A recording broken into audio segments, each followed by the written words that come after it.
yabirinduye igitare cy'indwara yari indimo yitwa sida.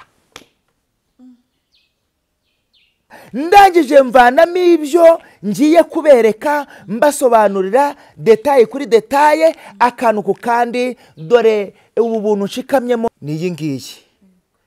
Nafatiragaho imiti Kabusunzu, nitwa Niyomutoni Defonsi. N'irangamuntu nayizane mumbwiye nyibereke, nimusanga amazina ari kwirangamuntu atari kwirangamuntu, nimusanga binyuranye umenye ko atari jewe. Harya abantu bavate wasabura ari nka mwene wabo wapfuye bitiranwaga akamubeshyera. Nije Niyomutoni Defonsi. Reka yanyirekeye mu bikorwa, nanjye ndimo kubabwira Imana nabonye. Ngibi binini, ibi binini nibyo nanywaga. Ibi ni ibigabanya ubukana bwa virusi itera sida. Hari n'ikindi cya bagitirimu nuko ahari nuko ntakizanye. Ubu ni ubucupa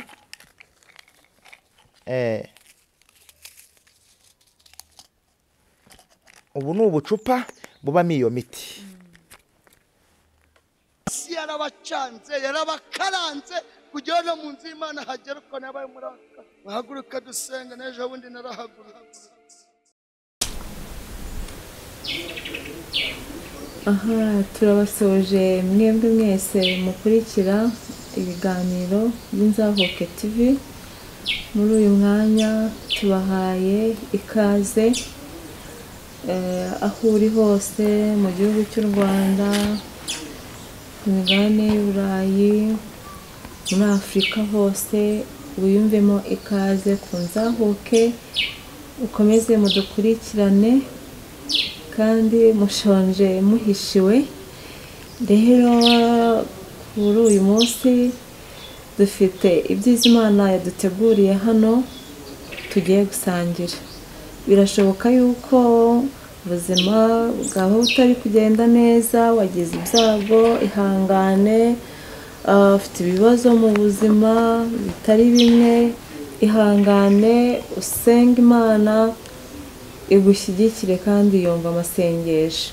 Rero hano turi kumwe n'umutumirwa, ndagira ngo mbere na mbere dutangire dusenga, noneho dukomeze n'izindi gahunda. Muraza gufashwa kandi ndabyizeye. Umutumirwa wacu, mwaramutse neza? Mwaramutse neza. Ngo ni amahoro? Ni amahoro, turashima Imana. Imana yacu ihimbaza. Amen. Mbere y'ikindi cyose twakora, reka dutangire dusenga. Karibu no gusenga. Uwiteka Imana igira neza, Imana ikiranuka, Imana ifite ubutware, Imana ifite ububasha, Imana ifite ubushobozi. Izina ryawe nirihabwe icyubahiro. Mana nyagora ku ngoma we, twongeye kugushimira ko twaramutse amahoro. Izina ryawe nirihabwe icyubahiro. Data wa twese, tukaba tukwinginga Uwiteka Mana nyiringabo kugira ngo ubane natwe muri uyu mwanya. Tugasenga tukwinginga ngo n'abagiye gukurikirana ibi biganiro bigiye guca kuri Inzahuke TV, Mana uwera wa Isiraheli ubavaniremo ibimenyetso n'ibitangaza. Data wa twese, datugira neza, ari wowe uyobora iki kiganiro kugira ngo izina ryawe rihabwe icyubahiro. Turakwinginze kugira ngo iki kiganiro gifashe benshi, iki kiganiro cyunamure benshi, iki kiganiro kandi kibohore benshi, iki kiganiro kandi gikize byinshi. Turakwinginze kugira ngo Data wa twese ukimanukiremo ukora imirimo n'ibitangaza. Urakoze urakarama. Rero turaritse Imana Data n'Umwana n'Umwuka Wera ngo bidushyigikire none n'iteka ryose, maze ibyo ushaka n'ibyo ushima ibyo biba. Ni mu izina rya Yesu Kristo Nazareti dusenze twizeye. Amen. Twibwire, tumenye amazina yawe. Biba byiza iyo abantu bagendanye mu rugendo baziranye, biba byiza kurushaho. Yego nibyo. Amazina nitwa Niyomutoni Defonsi. Ku mazina y'ababyeyi nkaba nitwa Papa Kesi. Mfite umudamu n'abana 4. Urumva ko rwose Imana ntako itagize. Ntako itagize ahubwo yagize neza. Kubera ko ahubwo twebwe abantu ni twebwe wenda ushobora kuvuga ati mama wacu ntako atagize kugira ngo nere imbere, ariko nyine biranga. Tuyaragerageje nubwo byanze ntibigende neza uko twabitekerezaga, ariko Imana yo ahubwo irakora yagize neza. Nukuri yagize neza. Imana yacu ishimwe ihabwe icyubahiro. Amen. Rero ku Nzahuke TV reka tuvuge ngo turabakiriye mu izina rya Yesu. bo murakoze, Imana yo mu ijuru ibaho umugisha. Umunsi umeze ute? Ndabona uyu munsi umeze neza, ahari rwose ndabona harimo agacyo nubwo ari gakeya, ariko uko biri harimo agashyuhe katari cyane n'agakonje katari cyane, ni mwayene. Ikirere ariko ndi kubona gifite imvura haje. Birashoboka kuko urabona ko irimo kugenda isa nk'iyisatira.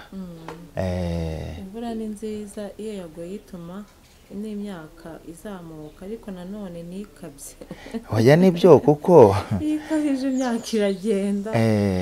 Urabona ni ukuvuga ngo igihe cyo gusarura kiba kigeze, iyo ikomeje kugwa cyane ya myaka irabora. Kandi nanone niyo bayisaruye ntabwo babona uburyo bayanika ngo yume, barebe ukuntu bayitunganya bayishyira ahabugenewe. Bisaba rero kugira ngo hanyuremo akantu k'agacyo, n'ako gacyo kaba gakenewe kugira ngo babone uko banika imyaka. Yego. Hano turejeje ibintu byinshi. Turejeje rero, wiyumvemo ikaze. Hari uruhisho Uwiteka yagusizemo kugira ngo twumve, dusogongere, tumenye ko Yesu agira neza. Nibyo koko murakoze. Nibyo koko hari uruhisho Uwiteka yanshyizemo, nirwo ngiye gusangiza ubwoko bw'Imana, aribo Abanyarwanda n'Abanyarwandakazi b'igihugu cyacu n'abari hanze y'igihugu, kuko uru ruhisho rurimo byinshi. Rurimo kutubohora, rurimo kwizera, kwizera cyane cyane. Uru ruhisho rurimo kwizera, kuko hanyuma yo gusoma uru ruhisho cyangwa kubaha ijambo Uwiteka yanshyize ku mutima, turaza kubereka n'ibyavuye mu kwizera. N'ibyavuye mu kwizera. Yego. Reka dutangire noneho. Reka dutangirire muri iri jambo. Ni ijambo riri mu Baroma ibice 5. Umurongo waho wa mbere. Hera kuri titire yaho. Titire iratubwira Abaroma ibice 5 umurongo wa mbere. Yego. Titire yaho iravuga ngo amahirwe azanwa no gutsindishirizwa no kwizera.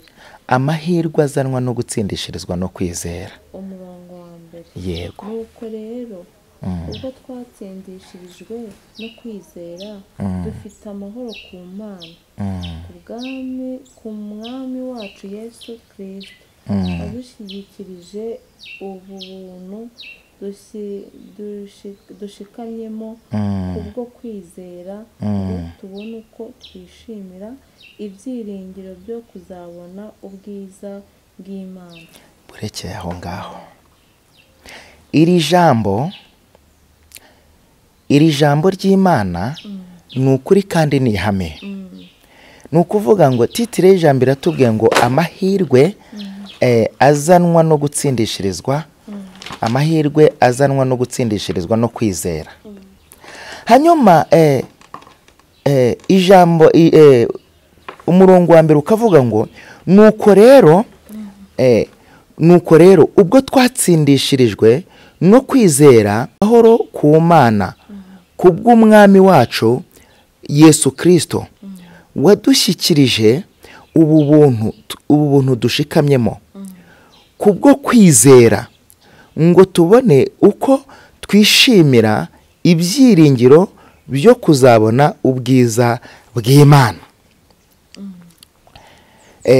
Hanyuma komeza uyu murongo wa 3 kugira ngo tubwire ubwoko bw'Imana.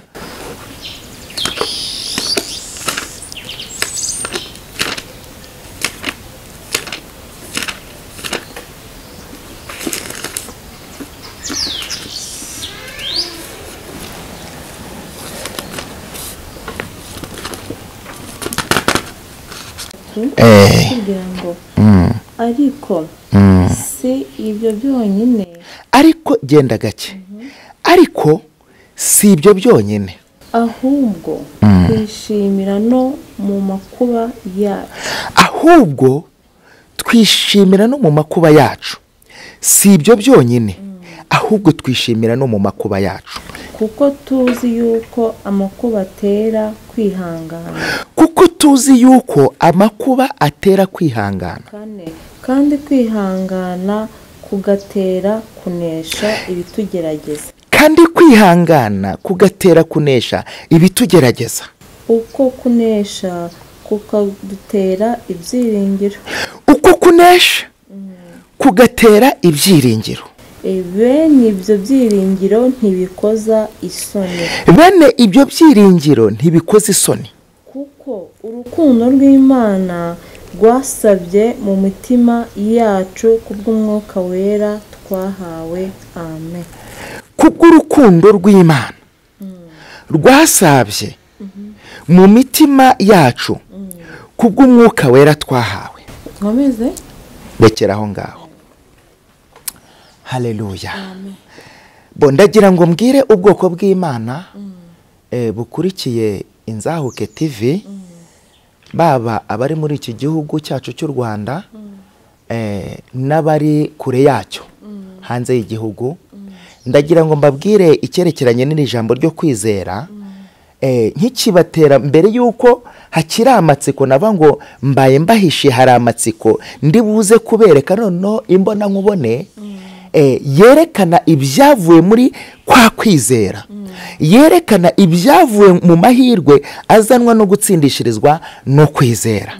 ndagira ngo nzamuke muri iri jambo, ndagira ngo mbanze mpumurize umuntu wese wari wihebye, umuntu wese wari wihebye, haba mu kigeragezo yari arimo, cyaba icy'indwara, cyaba icy'ubukene, cyaba n'ikindi kigeragezo yari arimo, ku buryo yabonaga yuko abaye nk'uwihebyeho gatoya. Nagarura umutima, Yesu yaratsinze. Nagarura umutima, Yesu yaratsinze. Ndagira ngo mbabwire ngo yaba iyo ndwara urwaye ntago ari yo kukwica, ahubwo niyo kugira ngo Uwiteka yiheshe icyubahiro. Ndagira ngo icyo usabwa wowe ni ukwizera, ukizera ko Imana ishoboye, ukizera ko Imana ikora byose, ukizera muri iyo estorasiyo urimo yose, ukizera ko Imana igiye kuyikuvanamo, ukizera yuko ibyo bibazo ufite ntabwo bigomba kuguherana, ako gahinda ufite ntabwo kagomba kuguherana, kuko muri ako gahinda niho Uwiteka agiye kukuvaniramo ibyishimo, muri ayo marira niho Uwiteka agiye kukuvaniramo guseka. Ndagira ngo nkubwire, ndagira ngo mbabwire yuko muri ibyo bibazo byose urimo niho Uwiteka agiye kukuvaniramo igisubizo. Humura wowe, tuza shikama, ahubwo izera Imana, izera Imana. Imana ishoboye byose. nta hantu kure Uwiteka atakura he, atakura umuntu. Tukiri muri iri jambo ariko dusimbutseho gatoya, muri Zaburi ibice 12 umurongo wa 6 haravuga ngo kubwo kunyagwa k'umunyamubabaro waranyazwe, unyarwa n'indwara, unyagwa n'ubukene, unyagwa no kwiheba, unyagwa n'ibindi byose. Humura, Uwiteka avuganye nawe muri iri jambo, arakubwiye ngo kubwo kunyagwa k'umunyamubabaro, kubwo gusuhuza umutima k'umukene, none aha ndahaguruka aka kanya, niko Uwiteka avuga, ndashyira mu mahoro uwo bacunira ingoni. Ndagira ngo nkubwire ngo izere Yesu kuko aje kugushyira mu mahoro. Birashoboka yuko imiryango itagushyira mu mahoro, birashoboka yuko n'ababyeyi bawe batagushyira mu mahoro, ariko Yesu atanga amahoro kurenza, atanga amahoro kurenza ababyeyi bawe. Nkuko Yesu yavuze ngo dore mbasigiye amahoro, ariko ntago ari nkuko abisi bayatanga. Ndagira ngo mbabwire icyo musabwe ni ukwizera. Yesu arashoboye. Imana ihabwa icyubahiro. Reka turebe kuri iri jambo nanone turi muri abo Baroma ibice 5 umurongo wa 3 ngo ariko si ibyo byonyine ahubwo twishimira no mu makuba yacu kuko tuzi yuko amakuba atera kwihangana ndagira ngo mbabwire ngo ayo makuba murimo niyo mwebwe ni mwihangane ahubwo mwizere Imana mwizere Yesu Kristo uko yarari kera n'ubu ni kare ntago ikuzimu hamuheranye yarazutse amaje kuzuka azuka n'ibyawe ndagira ngo nkubwire ngo muri uwo mubabaro wawe ntago uzakwica muri iyo ndwara yawe waba urwaye kanseri waba urwaye sida waba urwaye diyabete waba urwaye hepatite waba urwaye indwara abadogiteri baburiye ibisubizo abadogiteri babuze imiti waba warivurije muri iki gihugu bakakubwira ngo ugomba kujya kwivuriza hanze wagera hanze bikanga dogiteri agasinyisinya ya nyuma akavuga ngo igenda subire mu gihugu cy'iwanyu ubundi utegereze gupfa kuko iyi ndwara izakwica ntago uzakira ndagira ngo wizere gusa wizere Uwiteka aho dogiteri wa nyuma yasinye akavuga ngo ntago uzakira ahubwo uzapfa Uwiteka wenyine aje gusinyura iyo sinya arakubwiye ngo baho akira kubaho mu izina rya Yesu akira kubaho akira gukira akira umunezero akira waba uri ku gisasiro waba warabuze urugingo Yesu afite byose wowe mwizere gusa iyo sinya bagusinyiye bakubwira ngo kanseri zakwica ntago ari yo kukwica ndagira ngo utangarize iri tangazo ahubwo iyo kanseri niyo kugira ngo Uwiteka yiheshe icyubahiro agiye kwigukiza namara kwigukiza nawe nurangiza ubwire ubwoko bw'Imana ibyiza Uwiteka gukoreye urasohoka kuri icyo gisasiro mu izina rya Yesu. Haleluya. Twishimira no mu makuba yacu kuko tuzi yuko amakuba atera kwihangana. Ihanganire muri icyo kigeragezo kuko Uwiteka niyaje kukuvanira muri icyo gisubizo n'ubuhamya bw'ejo hazaza. Ndagira ngo mbabwire hatabaye ubutayu nta Kanani yabaho. Kwihangana kandi kwihangana kugatera kunesha kandi kwihangana kugatera kunesha ibitugerageza uko kunesha kugatera ibyiringiro. Mbere ya byose banza wizere, numara kwizera nurangiza wowe ubwawe wirememo ibyiringiro. Ibyo byiringiro ntabwo bigomba kugukoza isoni, ibyo byiringiro ntabwo bigomba gutuma upfa, ibyo byiringiro ntabwo bigomba gutuma wiheba. Bwira umutima wawe ngo mutima wanjye turiza Uwiteka. Haleluya. Amen. Ibyiringiro ngo turi muri iryo jambo Abaroma ibice 5 tugeze ku murongo wa 5 ngo bene ibyo byiringiro ntibikoze isoni kubw'urukundo rw'Imana rwasabye mu mitima yacu kubw'umwuka wera. Ndagira ngo mbabwire bene data, bashiki banjye, barumuna banjye, bakuru banjye, abakecuru n'abasaza, ndagira ngo mbabwire iri jambo. Ihangane, umaze igihe kirekire ku gisasiro, ariko nimba umaze igihe kirekire ku gisasiro, wowe izere yuko iyo ndwara atari yo kukwica. Fata Yesu umuhindure nk'umunyembaraga, kuko ngiye kubereka ibyavuye mu mahirwe azanwa no gutsindishirizwa no kwizera. Nafashe Yesu ndangije muhindura nk'umunyembaraga, maje kuhindura nk'umunyembaraga mfata indwara nari indwaye ariyo ndibuze kubasobanura mbereka ibimenyetso n'ibihamya. Hanyuma arangije Yesu afata ya ndwara ayimvanamo. Amaje kuyimvanamo iyo ndwara aragenda arayinkiza. Amaje kuyinkiza bimbera nk'uko nizeye, kuko namufashe nk'umunyembaraga. Uyu munsi wa none Yesu uramufata ute? Yesu uramufata nk'umunyembaraga cyangwa uramufata nkaho atari umunyembaraga? Ndagira ngo nkubwire, Imana mw'iyi minsi urimo kugenda muri ubwo burwayi bwawe, urimo kugendana n'Imana gute? Ese muri ibyo bibazo byawe, muri situation urimo cyangwa ikibazo urimo kugendana n'Imana gute? Wowe gendana n'Imana, wizere Imana, we guca hirya, we guca hino, utavuga ngo ndabirambiwe. Ndagira ngo nkubwire aho urambiriye niho ndagira ngo nkubwire ngo aho ngaho urambiriwe niho Uwiteka akandageje gutabara. Guma mu mwanya urimo, wihanganira ibyo ubona, wihanganira ibikugerageza, wihangane. Yesu araje, ari bugufi, ageze hafi yawe.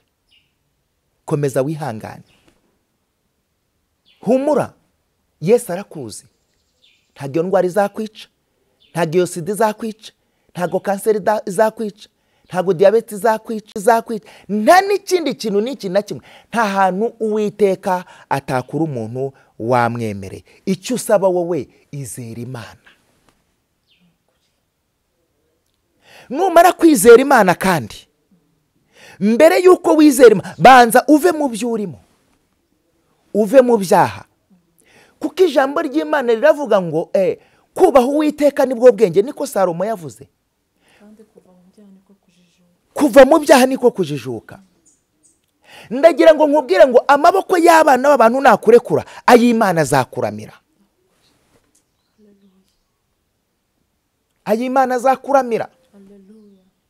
Ikirenge cy'umwana w'umuntu nikikuvaho, icyo Uwiteka bazabisikanya kize kukuramira. Ariko kiba kinahari, nibwo ukibona neza. Iyo uri mu byago, iyo uri mu makuba, iyo uri mu bigeragezo, iyo uri mu bintu bitandukanye, iyo uri mu kwiheba, iyo uri mu kwigunge, iyo uri mu marira, iyo uri mu maganya, aho niho ubonera ubwiza bw'Imana.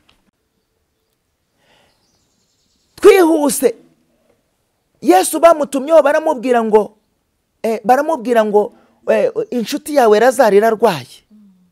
Arangije arababwira ngo ndaza kumukiza. Arangije asibiraho aho yarari gatatu. Ku munsi wa kane niho yazamutse. Abwira abigishwa be ngo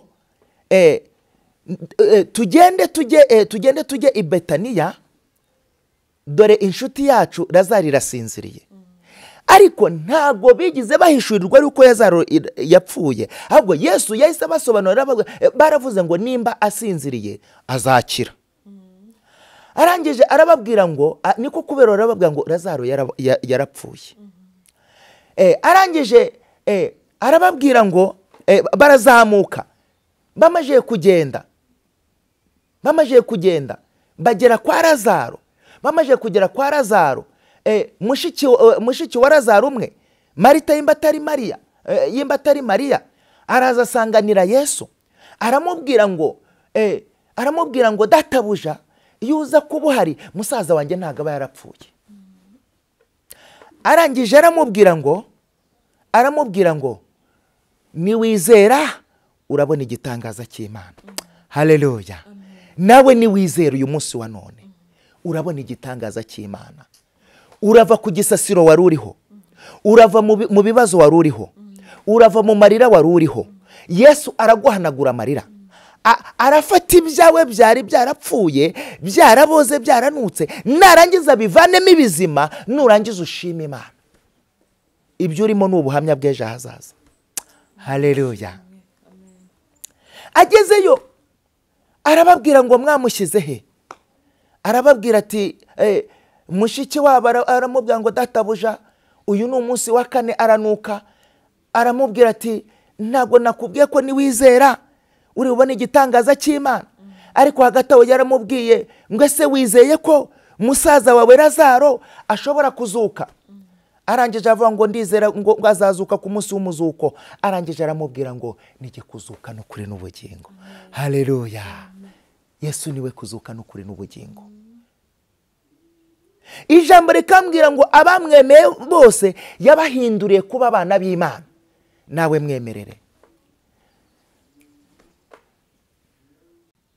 ubwoko bw'Imana, waba azi ko ari ku gisasiro afite ibibazo bitandukanye, waba waburaye, waba wabwiriwe, waba yambaye ubusa, yizere Uwiteka. Asome muri ibi bice, Abaroma ibice 5, umurongo waho wa mbere, amanuke ageze ku murongo waho wa 5. Umurongo waho wa 5 ari hasoreza. Yizerera ijambo ry'Imana, amenye ngo ijambo nimba rivuga titire y'ijambo ikavuga ngo amahirwe azanwa no gutsindishirirwa no kwizera. Ibyo byiringiro we yizere, ibyo byiringiro ntabwo bigomba kumukoza isoni. Uko kwizera, icyambere kwihangana bitera kunesha. Ihanganira ibyo bigerageza urimo, kuko Uwiteka niho aje kukuvanira igisubizo, hanyuma nawe ugahaguruka ushima Imana. Twihuse reka tujye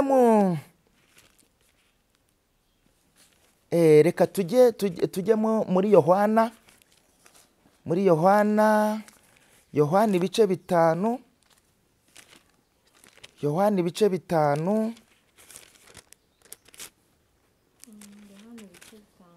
ibice 5 hera ku murongo waho wenda wa mbere.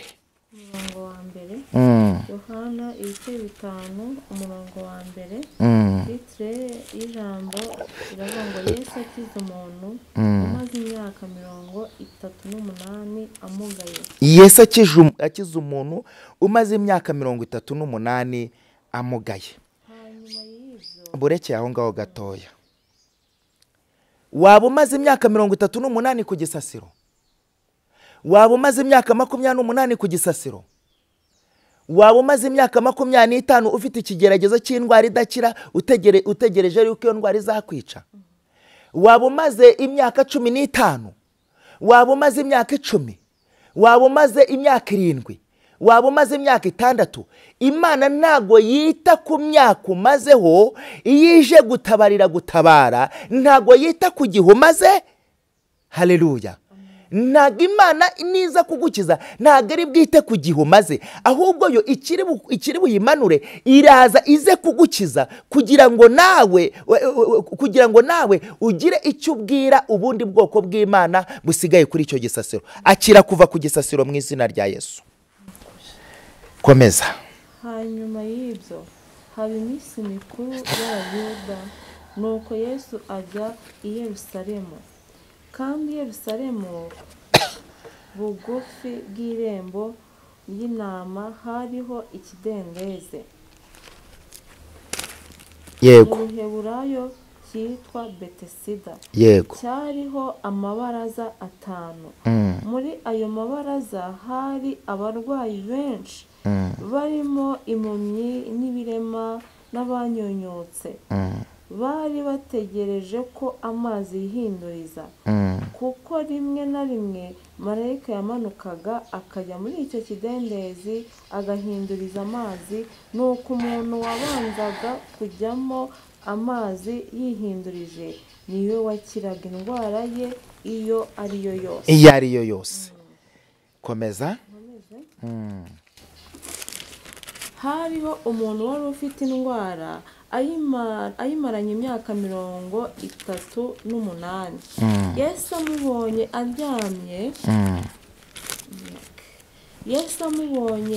aryamye, amenya yuko amaze igihe kirekire arwaye.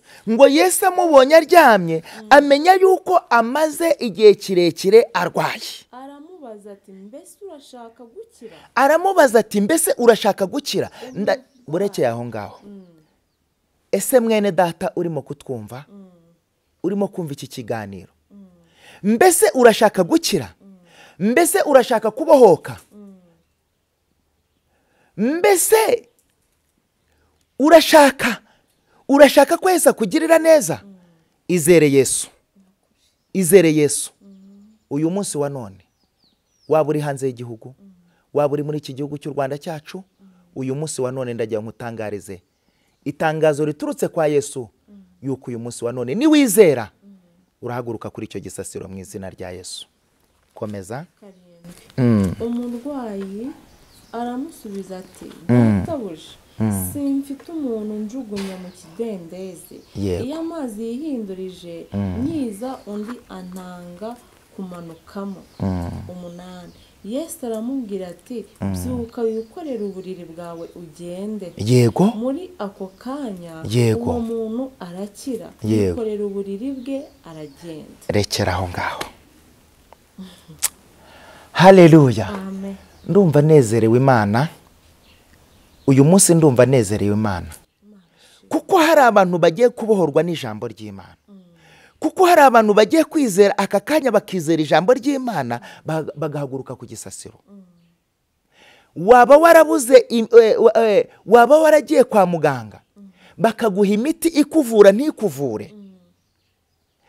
Waba warabuze cyangwa barakwandikiye imiti cyangwa umudogiteri warabuze taransiporo igomba kukugeza mu mahanga. Uyu munsi wa none izere Yesu. Ndagira ngo nkutangarize ngo igihe wari umariye ku gisasiro kirahagije. Igihe wari uryamye kuri iryo baraza warabuze uwakurengera kirahagije. Igihe wari umariye mu bibazo byawe kirahagije. Igihe wari umariye mu bukene bwawe kirahagije. Igihe wari umariye mu nzara kirahagije. Igihe wari umariye mu gupfundikanya kirahagije. Igihe wari umariye mu kwambara ubusa kirahagije. Igihe wari umariye mu gisuzuguriro kirahagije. Igihe wari umariye cyose, ndagira ngo nkubwire ngo Yesu aravuze ngo ikorere uburiri bwawe wigendere. Haleluya. Amen. Ikorere uburiri bwawe uyu munsi wa none wigendere. Ikorere uburiri bwawe wigendere kuko Yesu niko avuze. Waba uri mu Burayi, waba uri muri Amerika, waba uri mu Bubiligi, waba uri mu Bwongereza, ahariho hose waba uri ku gisasiro, ibibazo byose wari urimo, Yesu arakubwiye ngo ikorere uburiri bwawe wigendere. Waba ufite amadeni menshi bagiye kuguteza cyamunara uvuga ati karabaye ndasebye, Yesu aravuze ngo ikorere uburiri bwawe wigendere. Akira kwishyurirwa mu izina rya Yesu. Akira gukira mu izina rya Yesu. Waba wari urwaye kanseri, waba wari urwaye sida, waba wari urwaye hepatite, ibibazo byose wari urimo, Yesu arakubwiye ngo ikorere uburiri bwawe wigendere. Akira gukira. Yesu arakubwiye ngo akira gukira. Akira gukira. Rambura ibiganza wakire gukira mu izina rya Yesu. Ese wizeye ibyo? Nimba wizeye, akira gukira mu izina rya Yesu.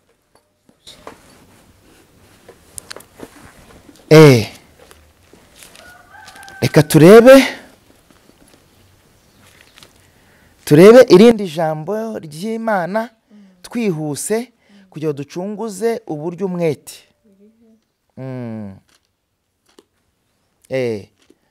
Riri muri Yohana, ibice 11, Yohana ibice 11 uhere ku murongo waho, wenda reka duhere ku murongo waho wa 2. Yohana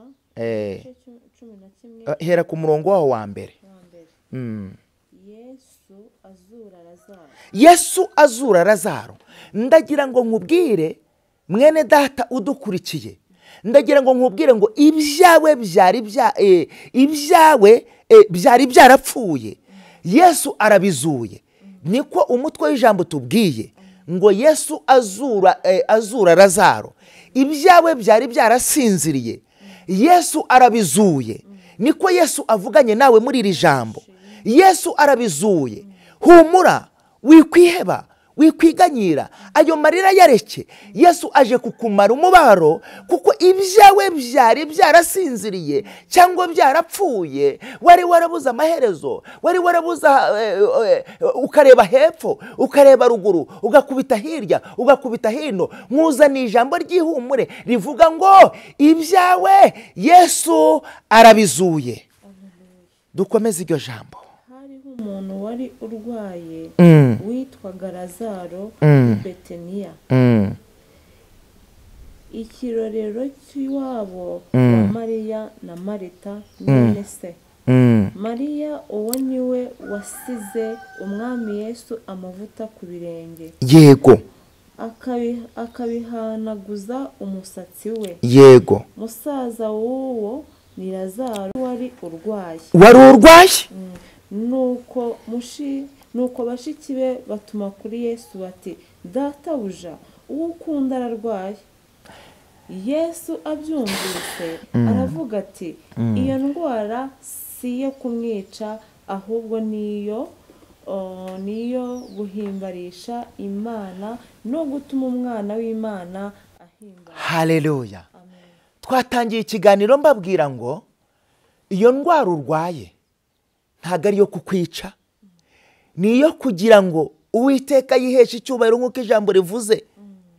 Uwiteka agiye kwihesha icyubahiro. Twatangiye mbabwira ngo ibyo bigerageza urimo ntago ari byo kukwica, ubwo buzima urimo ntago ari ubwo kukwica, kuko Uwiteka azanye impinduka ku buzima bwawe. Rero komeza wizere, Yesu ashoboye byose. Reka dukomeze iri jambo twumve icyo Yesu arimo kutubwira hano. Yego, Yesu yakundaga Marita na mwene se Lazaro. Yego. Nuko yumvise ko arwaye asubira kabiri aho yari ari. asibira kabiri aho yari ari. Yego. Karindwi. Maze iyo minsi ishize abwira abigishwa be ati, dusubire i Yudaya. Yego. 8. Abigishwa baramubaza bati, mwigisha, amambere abayuda bashatse kuhaguterera amabuye, none usubiyeyo? 9. Yesu arabasubiza ati, mbega umunsi ntugira amasaha 12? Yego. Ugenda ku manywa ntasitara, kuko haba habona, ariko ugenda nijoro arasitara, kuko haba hatabona. 11. Avuze atyo aherako arababwira ati, inshuti yacu Lazaro irasinziriye. Yego.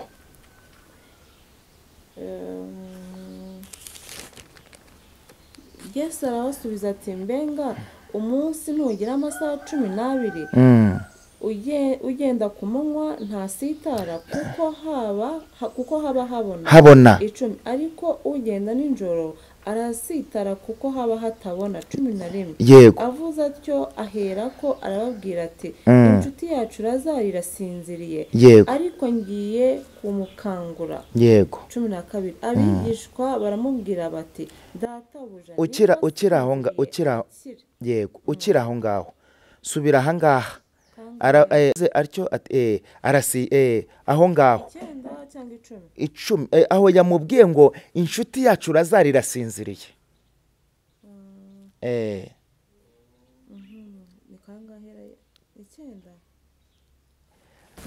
Hera kuri 11.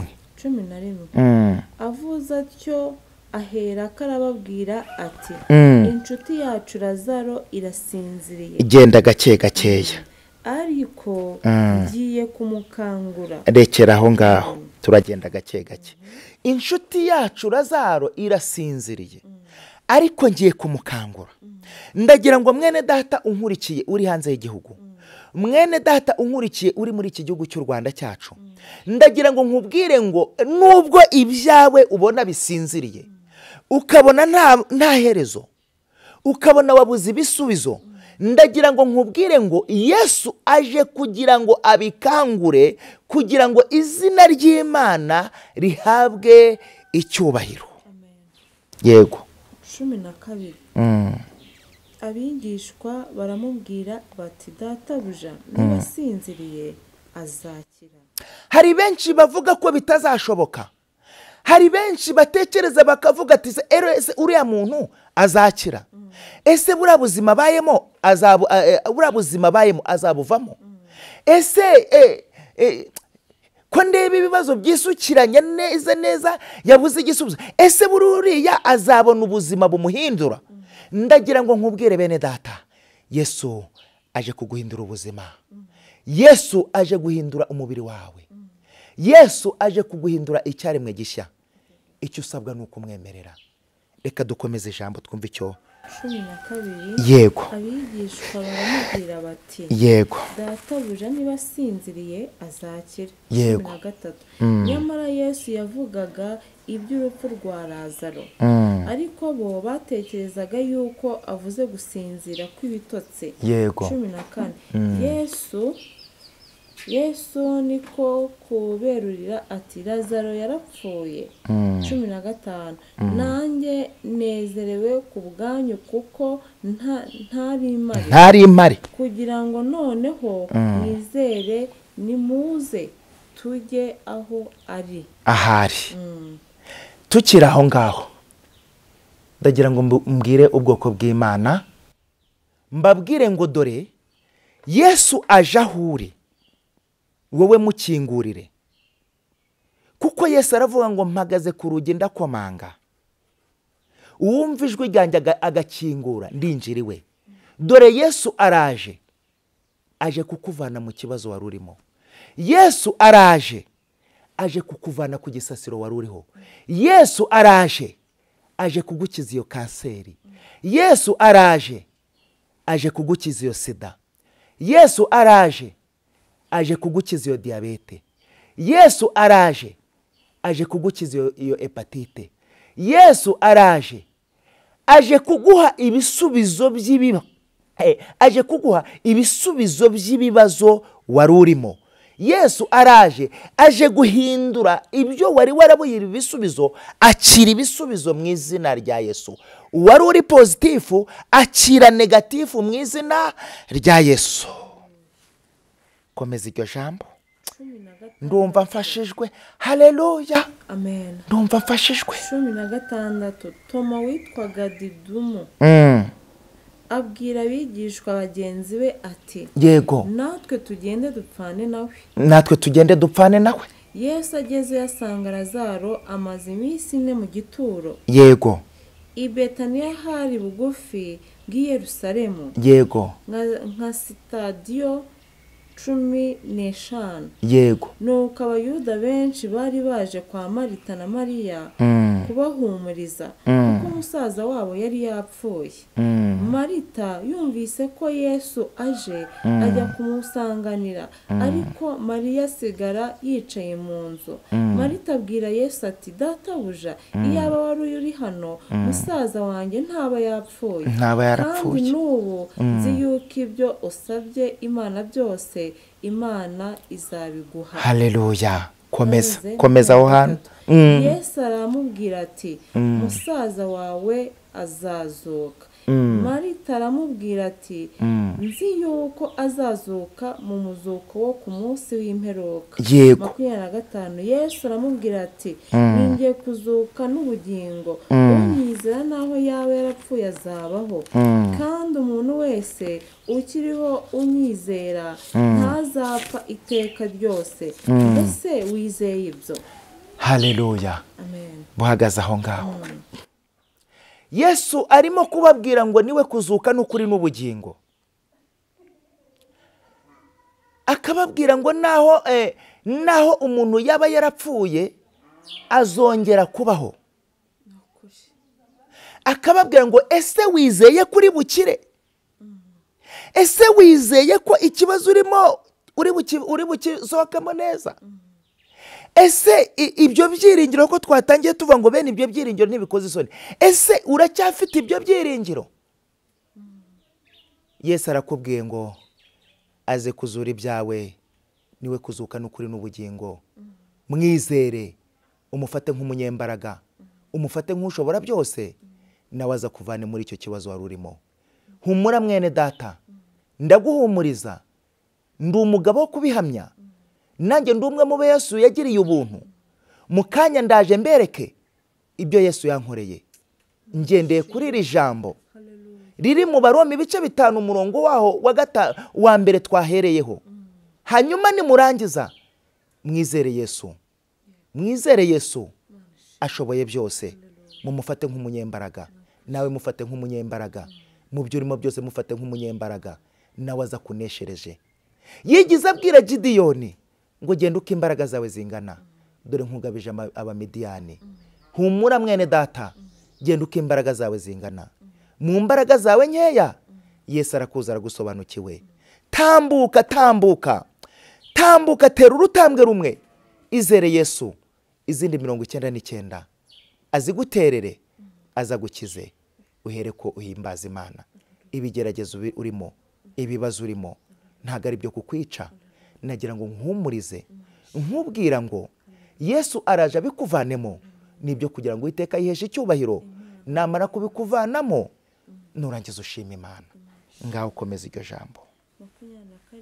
27 Bwihishwa aramubwira ati umwigisha yaje araguhamagara. 29 Abyumvise arahaguruka vuba aramusanga. 30 Icyakora Yesu yari atarasohora mu kirorero, ahubwo yari akiri aho Marita yamusanze. Yego. 31 Abayuda bari bari kumwe na Mariya mu nzu bamuhoza. Babonye uburyo ahagurutse vuba asohoka, baramukurikira batekereza ko agiye mu gituro kuririrayo. Yego. 32 Mariya ageze aho Yesu ari, amubonye yikubita imbere y'ibirenge bye. Yikubita imbere y'ibirenge bye. Wabuhagaze aho ngaho, yikubita imbere y'ibirenge bye. Mu gihe turimo gusomera ijambo ry'Imana, mu gihe turimo kubashishikarira kwizera Yesu, tangira wizere, tangira aho urupfukame, tangira wikubite ku birenge bye, tangira winginge, tangira wizere, tangira wikubite ku birenge bye. Humura, Yesu araje. Tangira wizere. Mu kanya turi buze gutangira gusenga, maje kubereka ibyavuye mu mahirwe azanwa no gutsindishiriza no kwizera. Hanyuma nawe utangire wizere, tangire wikubite ku birenge bya Yesu. Yesu arakubohora, Yesu arakugirira neza. Humura mwene data, ntabwo ugipfuye ahubwo uraramye. Humura mwene data, dore Yesu yaje kandi aje mu kibazo cyawe, aje mu bibazo byawe, aje kugushyira mu mahoro. We bacuniraga ingoni, aje kugushyira mu mahoro. We wari insuzugurwa, aje kugushyira mu mahoro. Wowe barebaga bakabona ibyawe ntabwo bizashoboka, aje kugushyira mu mahoro. Humura mwene data, nje nkuhumuriza kuri iri jambo.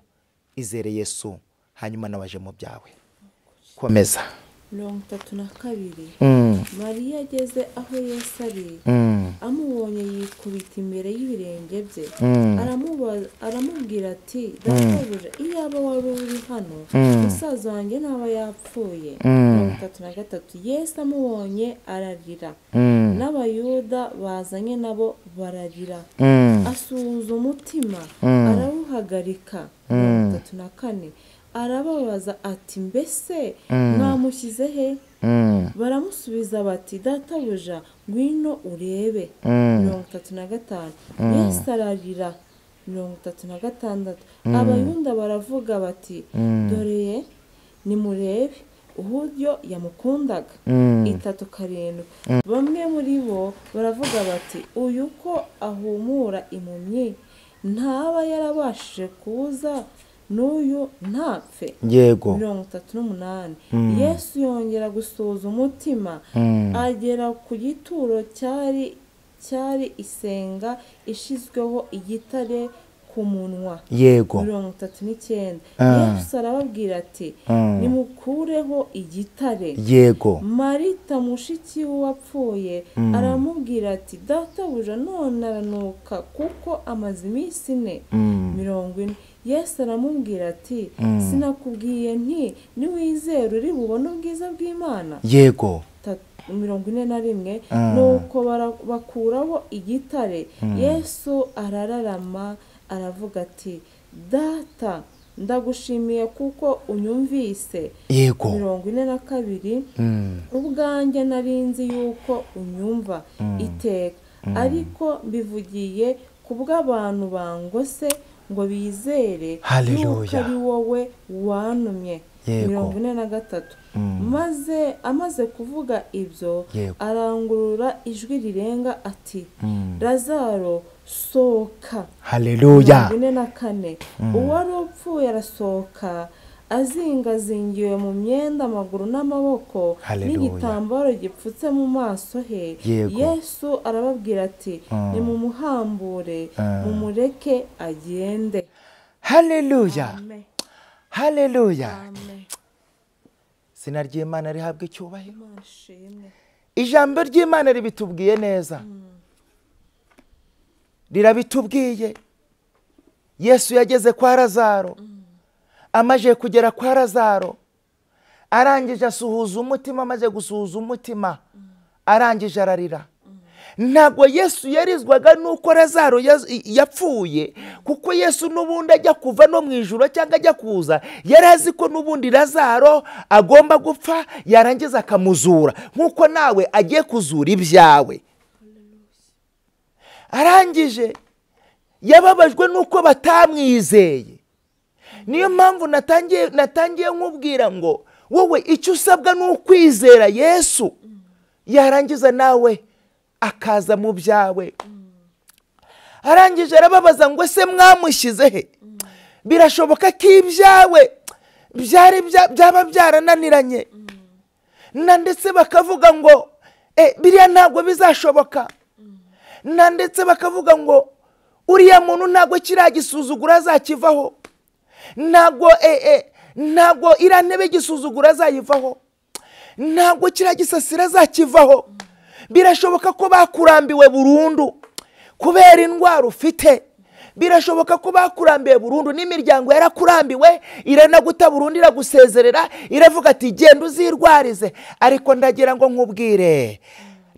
nkubwire aho imbaraga z'abantu zirangirira niho iz'Uwiteka zitangiriye agutabara. haleluya. nimuhumure Yesu ari ku ngoma, ntabwo mugipfuye. nimuhumure Yesu ari ku ngoma. haleluya. Imana ihabwa icyubahiro. ndagira ngo nkubwire ngo baragutaye, barakurwajije bageze aho babona ntukize barakureka, barakuvujije bagize ngo ntukize barakureka. ese baragufashije kugira ngo nawe watere imbere, amahirwe ya mbere aranga, n'amahirwe ya kabiri aranga, n'amahirwe ya gatatu aranga. humura Yesu araje. amahirwe ya mbere aranze, aya kabiri aranga, ariko akira andi mahirwe ya gatatu. akira andi mahirwe ya gatatu. dore abarwaza bagushizeho, ariko Yesu aragukijije, avuganye nawe ngo tukiri muri rya jambo. data wa twese avuganye nawe ngo haguruka wikore uburiri bwawe wigendere. ibyawe byari byarapfuye neza, byarapfapfanye.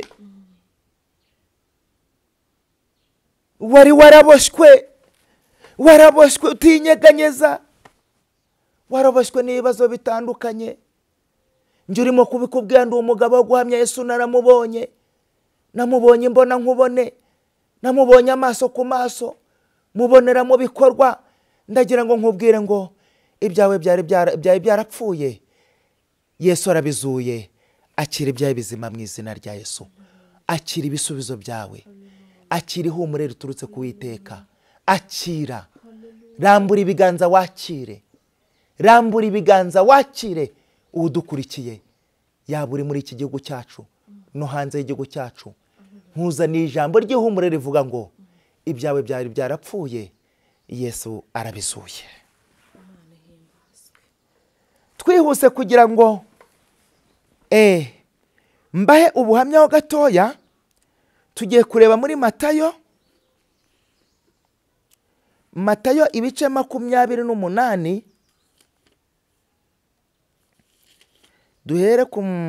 duhere ku murongo waho wa mbere.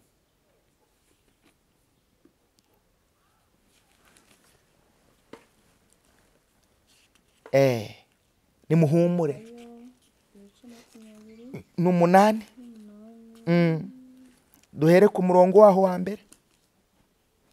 Icyo usabwa wowe, izere Yesu, mufate nk'umunyembaraga, wimufata nk'udashoboye, wimufata nk'utagira icyo akora, wizere ko yazutse, kandi ubwo yazutse ntago igituro cyamuheranye, nubwo ibyawe bisa nk'ibyasinziriye, humura, Yesu arabikanguye.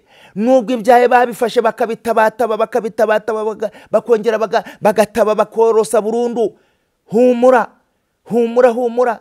Ibyari bitwikiriye ibyawe Yesu arabyubuye. Humura mwene data, ndaguhumuriza uyu munsi wa none ngo wikwiheba, wikwiheba. Yesu arakuzi, akuvanye aho wari uri, nawe ugiye gushima Imana. Akira amashimwe mu kanwa kawe, akira amashimwe mu kanwa kawe, akira amashimwe mu kanwa kawe.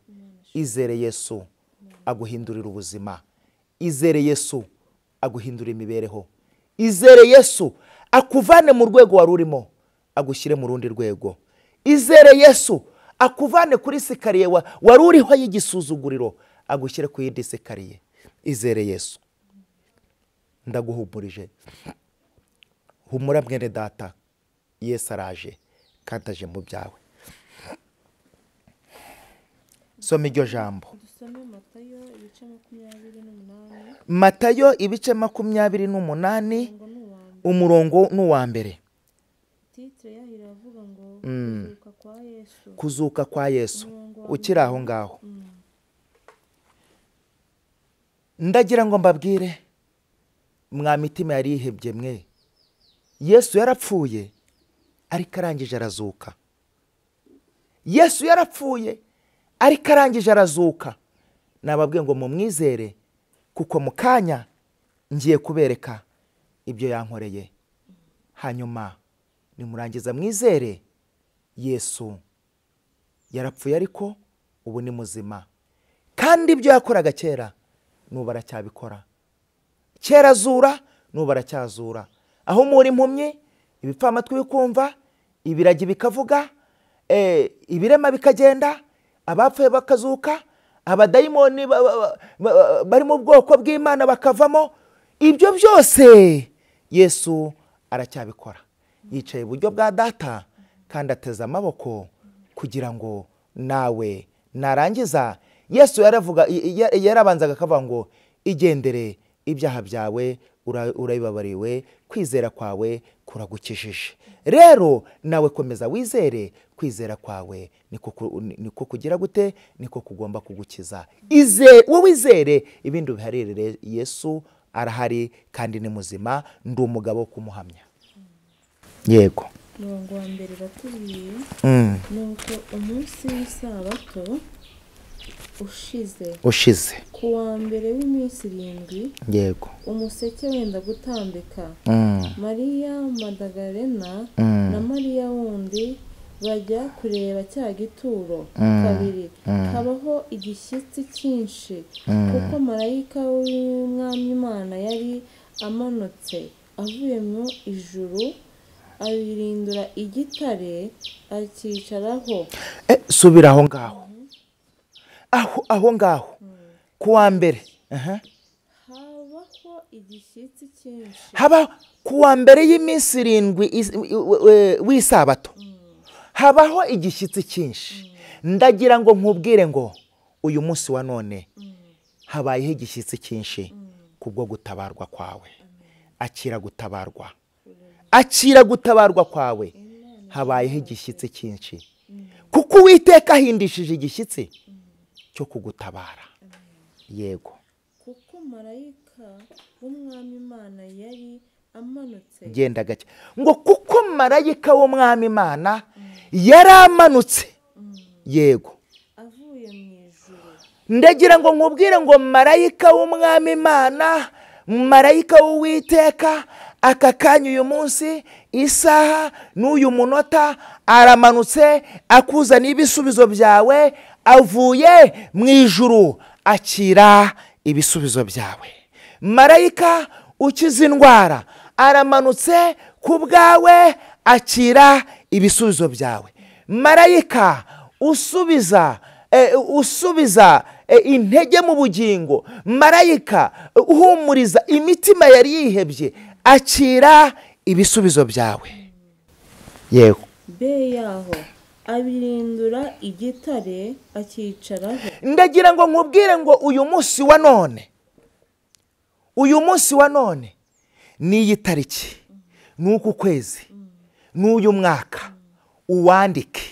Numara kwandika umenye ngo uyu munsi wa none ujye uwibukireho, kuko ariho Uwiteka yohereje marayika ku buzima bwawe, akabirindura igitare cyari gikingiranye ibyawe, yarangiza akacicaraho. Hanyuma uyu munsi n'iyi tariki ujye wibuka nk'uko Abisiraheli bibukaga umunsi Uwiteka yabavaniraga muri Egiputa, bakawibuka, bamara kuwibuka bakizihiza uwo munsi yabavaniyeho muri Egiputa. Nawe uyu munsi ujye uwizihiza, kuko uyu munsi ariho Uwiteka yohereje marayika akabirindura igitare, yarangiza akakicaraho.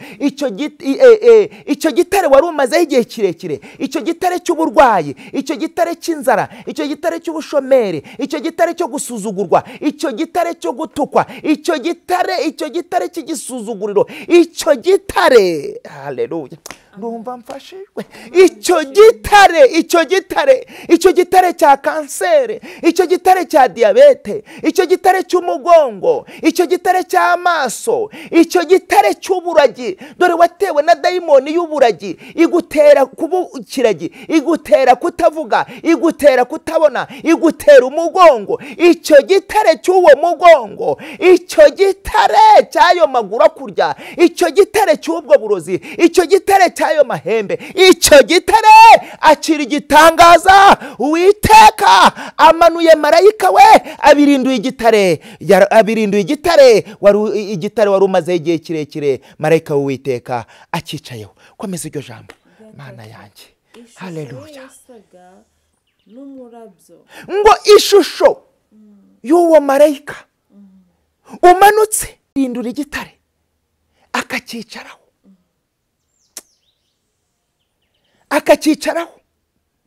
ishusho ye ngo yasaga nk'iki? yasaga n'umurabyo. Ngo ishusho ye irasa n'umurabyo, ntago yasaga, kuko amanutse none ahangaha irasa nk'umurabyo. Yego. N'imyenda ye yeraga nk'urubura. N'imyenda ye irimo kwera nk'urubura. Icyama data akagukora ku maso, ukabona marayika w'Uwiteka umanutse akuzaniye ibisubizo, akabirindura igitare, akakuvana mu bapfuye, akagushyira mu bazima. Babarinzi bamubonye bagira ubwoba. Ngo babarinzi, hari abadayimoni bafashe, reka nkubwire mwene data, hari abarinzi, buriya Satani agushyira mu gikombe cyitwa, agushyira muri gahinda gasaze. Yabona muri ako gahinda gasaze akagushyizemo, yarangiza yabona Uwiteka yohereje mutabazi, agahita gukubita mu gikombe cya bwihebe. Yabona mu gikombe cya bwihebe, abonye uhavuye, yarangiza akagukubita mu gikombe cy'igicucu cy'urupfu. Yabona uhavuye, yarangiza none akagenda akagutegera mu gikombe cya porowoni. Yarangiza none akagufatira aho ngaho, yarangiza agafata ibyawe akabikoteza, Satani akabikoteza abadayimoni. Yamara kubikoteza abadayimoni, akakuzenguruka akavuga ati uyu nguyu ntago azigera ava hano. Ariko umva ukuntu Yesu avuze, umva ukuntu Uwiteka avuze, umva ukuntu Uwiteka abwiye ubwoko bwe. Komeza iryo jambo. Baradandabirana. Babarinzi bamubonye bagira ubwoba, bahinda imishyitsi, basa n'abapfuye. Babarinzi barinze ibyawe, bamaje kubona marayika uzanye ibisubizo byawe aka kanya. Ariko tukiri aho ngaho, abaduteze amatwi kuri iyi Nzahuke TV, mwakwakira ibisubizo byanyu uko birimo kumvuna. Mwakwakiriye ibisubizo byanyu uko birimo kumvuna. Ese ndabisubizayo? Mwakira ibisubizo, ni mu byakire, kuko data niko arimo kumbwira. arimo kumbwira ngo mwakire ibisubizo byanyu kuko marayika yamanutse abirindura igitare.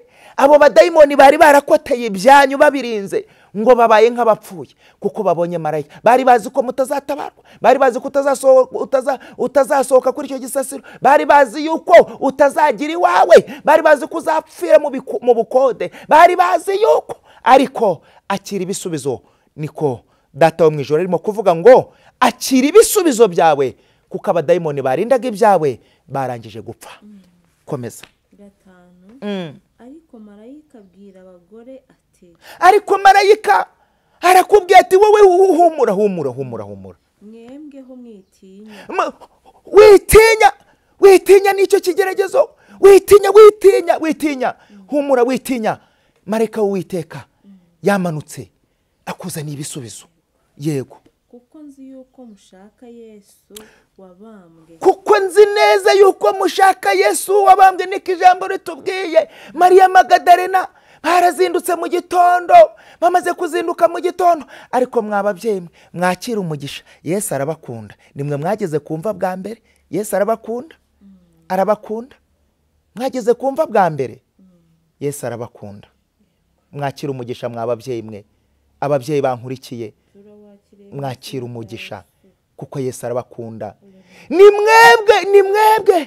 Ni mwebwe mwageze ku gituro bwa mbere, muraza murabitubwira. Yesu arabakunda. Yego. 6 ntari hano kuko yazutse.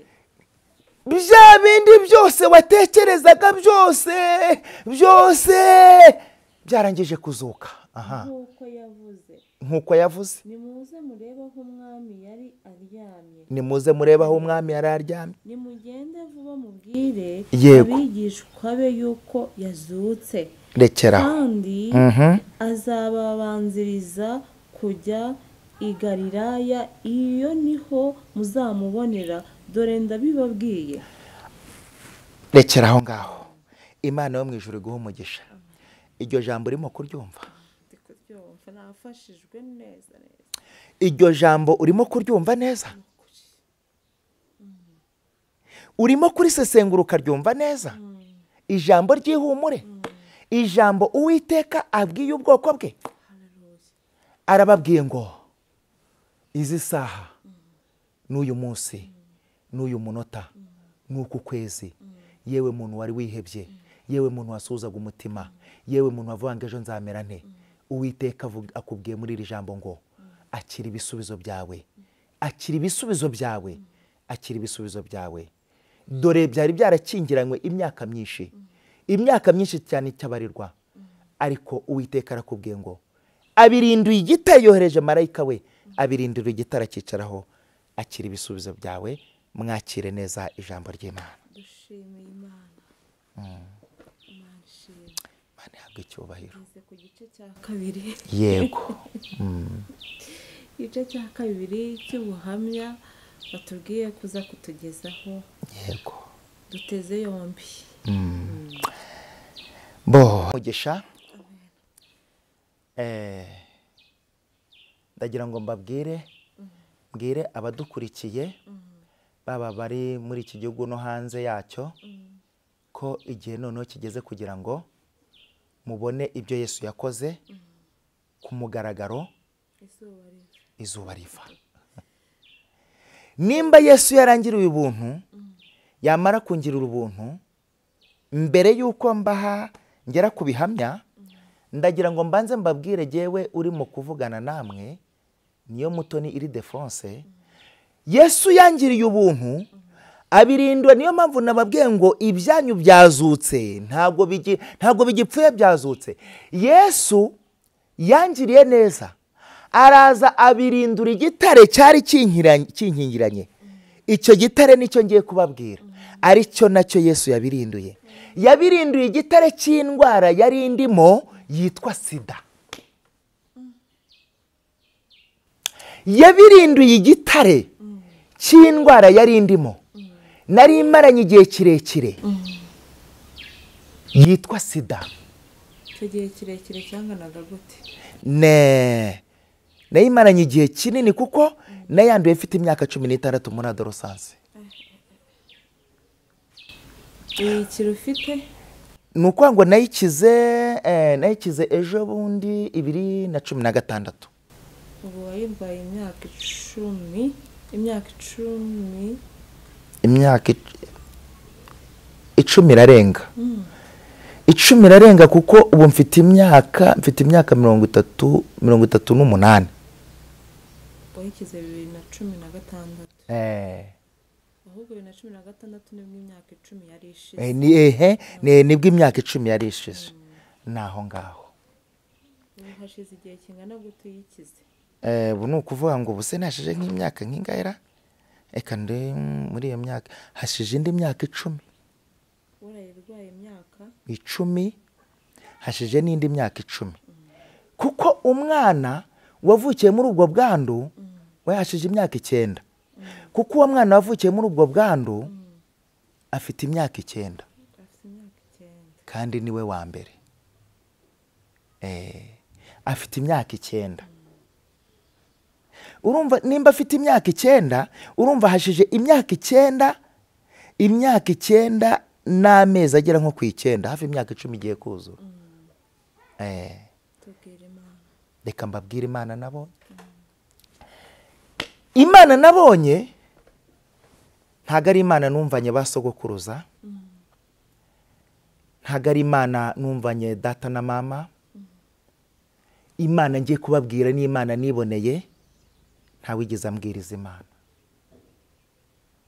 ntawigeze ambwira ngo Imana bayita gutya, dore inzira zayo ni izi, dore va muri ibi ngibi, jya muri ibi, dore oya shaka Imana. oya, aho kugira ngo njye nshaka Imana, ahubwo yo yaranyishakiye. Imana irashakisha, yaranyishakiye. hanyuma ngiye kubereka ubuhamya, turasubira inyuma gatoya. ndagira ngo mbabwire ngo nimba Yesu Uwiteka yaramanuye marayika we, yarangiza akabirindura igitare cya sida yari indiho, sida narangiza nkayikira, ese ibyawe wowe byamunanira? icyo usabwe ni ukwizera. dusubiye inyuma gatoya rero kuri rya jambo twatangiriyeho, ndagira ngo mbabwire ibyo Uwiteka arimo kubabwira ntago ari ibya kera.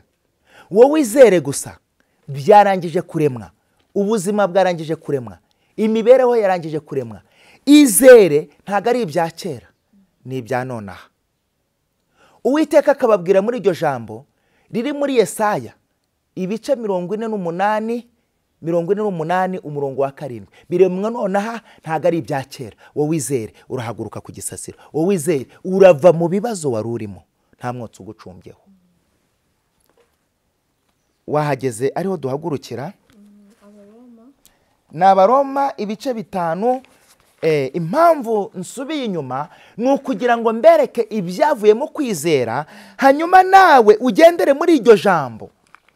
ese mbere yuko wakira urabanza, mbere yuko ugira icyo wakira, wowe ubwawe urabanza ukizera. izere, ibindi ubiharire Yesu. ni Abaroma ibice 5. nidushaka tugendere kuri uriya murongo, kuri titire birahagije. amahirwe azanwa no gutsindishirizwa no kwizera. amahirwe azanwa no gutsindishirizwa no kwizera. ijambo twarivuye ntago nongera kurigarukaho, ahubwo impamvu ngarutse kuri uyu mutwe w'amahirwe azanwa no gutsindishirizwa no kwizera, ni ukugira ngo mbereke ibyavuye mu mahirwe azanwa no gutsindishirizwa no kwizera. nsomera ijambo rimwe. umurongo wa mbere. nuko rero ubwo twatsindishirijwe no kwizera, dufite amahoro ku Mana ku Mwami wacu Yesu Kristo, wadushyigikirije ubu buntu dushikanyemo rekera ndagiye kwizera ngo tubone uko twishimira ibyiringiro byo kuzabona ubwiza bw'Imana. rekera aho ngaho, nsubiramo akajambo tugendane n'ibihamya. ako ngako ka mbere wari usomye ngo nuko rero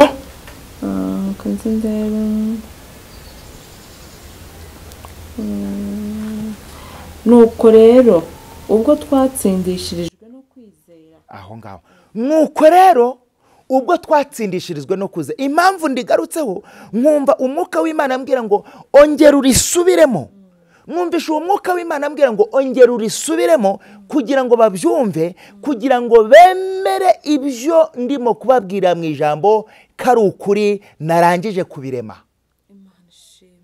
Data wo mu ijuru avuganye nanjye Uwiteka Imana Nyiringabo ngo bongere basubiremo uyu murongo hanyuma uyu murongo bawumanuke nanjye ngenda mbereka ibihamya kugira ngo mwizere mureba n'ibyavuye mu mahirwe azanwa no gutsindishirizwa no kwizera. Ni ko Uwiteka Imana Nyiringabo avuganye nanjye. Yego dufite amahoro ku Mana ngo dufite amahoro ku Mana kubw'umwami wacu Yesu Kristo. Kubw'umwami wacu Yesu Kristo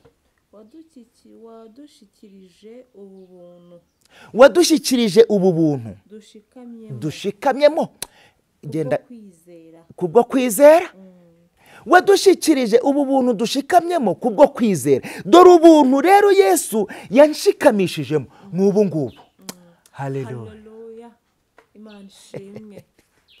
Yesu ndamunezerewe. Ubu nibwo buntu Yesu yanshikamishijemo kubwo kwizera. Ndangije mvanamo ibyo ngiye kubereka mbasobanurira detaye kuri detaye akantu ku kandi. Dore ubu buntu nshikamyemo kubwo kwizera bwamvanye kuri positifu burangije bunshyira kuri negatifu.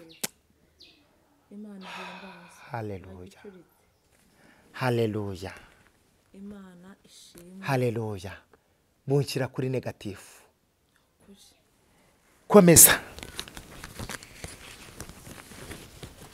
Ngo tubone uko twishimira ibyiringiro byo kuzabona ubwiza bw'Imana. Ngo tubone uko twishimira ibyiringiro byo kuzabona ubwiza bw'Imana. Ntabwo nagombaga kwishimira ibyiringiro byo kuzabona ubwiza bw'Imana igitare cy'indwara ya sida kikindiho. Ntabwo byagombaga gushoboka. Kikimfundikiye ntabwo byagombaga gushoboka. Ariko Uwiteka amaze kunyunamura avanye iki gitare cya sida cyari kindiho ntangira gute nshikama ku buntu bw'Imana. Komeza. Ariko si ibyo byonyine ahubwo twishimira no mu makuba yacu. Ariko si ibyo byonyine ahubwo twishimira no mu makuba yacu. Ntabwo dusubiye inyuma gato ntabwo namenye ko nanduye ngo nindangiza ngo ngambire mvuge ngo ngiye kwanduza kanaka dore ko nari nafite n'igikundiro dore ko rwose nari ndi umuntu ugaragara. Ntabwo nagambiriye nabi mu mutima mvuge ngo nanjye ngiye guhera ku murongo nandure nanjye nyanduza abandi. Ahubwo nagambiriye neza ndavuga nti oya ntawe nzanduza ngomba gukomeza kwizera.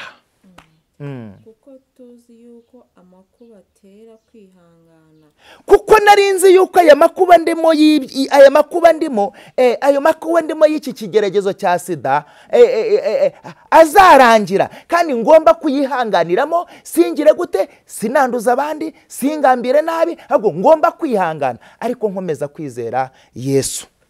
Kandi kwihangana gutera kunesha ibitugerageza. None rero narihanganye maje kwihangana hanyuma uko kwihangana kwavuyemo kunesha icyangeragezaga ari cyo sida.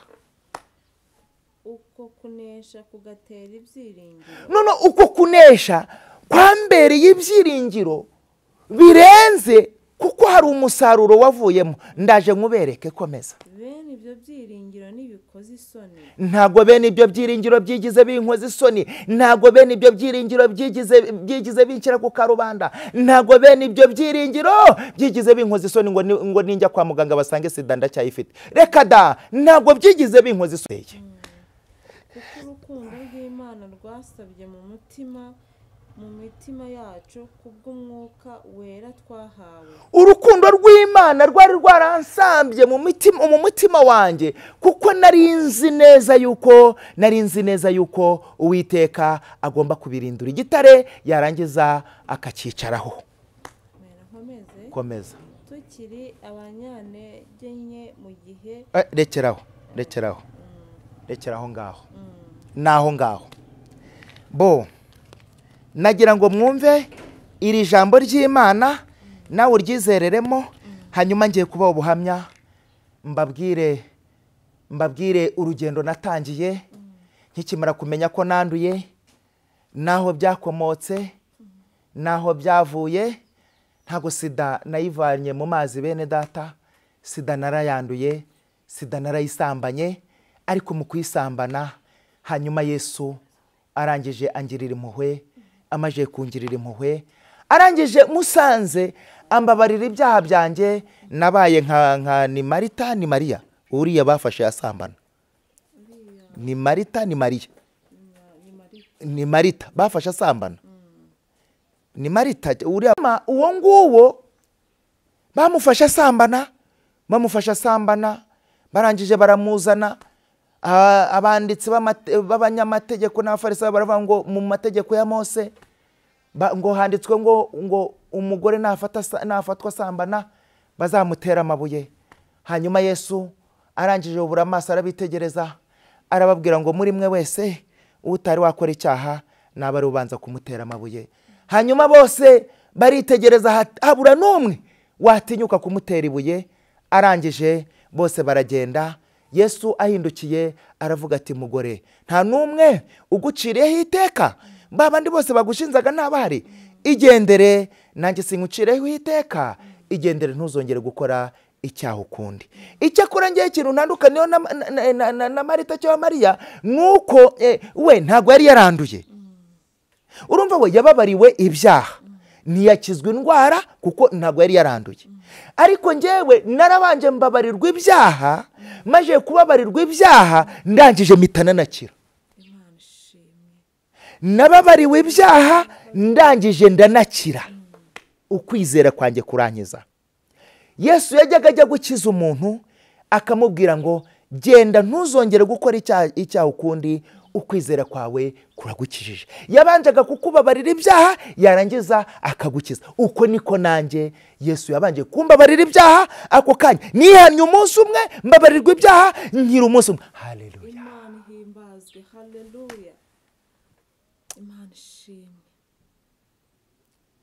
Hari akaririmbo munyemerere ndibuze gusorezaho nkaririmba, karimo kubyigana ku mutima, ariko nanakavugiramo hagati n'ubundi turimo kwihuta, turimo gusoza n'ubundi kavuga ngo nta hantu haba Imana itakura umuntu, nta hantu haba Imana itakura umuntu, ubyumva ubimenye ubibwire n'abandi ko nta hantu haba Imana itakura umuntu, nta hantu haba Imana itakura umuntu, nta hantu haba Imana itakura umuntu, ubyumva ubimenye ubibwire n'abandi ko nta hantu haba Imana itakura umuntu. Ako karirimbo ndakabatuye mwebwe, kuko nzi neza yuko hari aho Uwiteka abakuye, hakaba ari naho abashyize. Bo twagiye rero mbereke ibyavuye mu mahirwe azanwa no gutsindishirizwa no kwizera. Nababwiye ngo nitwa Niyomutoni Ildefonse, ndi umugabo, mfite umudamu umwe n'abana. Hanyuma njya kwandura iyo sida, ntangiye urwo rugendo. Njya kwandura sida, nabanaga n'ababyara banjye b'abasore, bazanaga indayi bakazisambanyiriza imbere yanjye muri iyo myaka 16 muri adolescence. Hanyuma bakambwira ati ariko wowe Niyomutoni Ildefonse wazajya utubwira nawe tukakuzanira abo mungana nawe ukumva uko bimeze. Ndabwo ni hoya ntazarwara sida. Nkomeza ngendera kuri ibyo ngibyo, ariko igihe cyarageze kubera ko naryarari n'iki mbona baza babasambanya bagenda mbireba, nza guterwa n'umudayimoni wo kwikinisha. Mu mbabura yo gatoya hari akandi karembo kagace kanzinya aho hantu ngeze ngo nza guterwa n'umudayimoni wo kwikinisha. Ndagira ngo mbabwire ngo kuvuga Yesu ntabwo bintera isoni. Icyagombaga kuntera isoni nuko icyari kiri isoni nuko bajyaga kuzavuga ngo wa musore witwaga Niyo Mutoni Defonsi wo kwa Rutebuka na Everina wavukiye mu karere ka Rwamagana mu ntara y'Uburasirazuba, hahoze ari umurenge wa Muhazi, ubu ngubu hari yishwe na sida, nicyo cyamwishe. Niyo mpamvu mu mbabare ho gakeya ndabinginze ako karirimbo nkatambikemo, kuko ndumva kanya ku mutima kugira ngo mbabwire ko ibyo ndimo kubabwira nta soni njya ngira, kuko ndimo guhamya umwami wanjye wantabaye. Ntinya ko abantu bambona iyo ndi kuvuga Imana, sininya ko abantu banseka iyo nubahisha umwami, sininya ko abantu banyanga iyo ngenda nk'uko ashaka, pfa kuba narababariwe nafite umutima undega.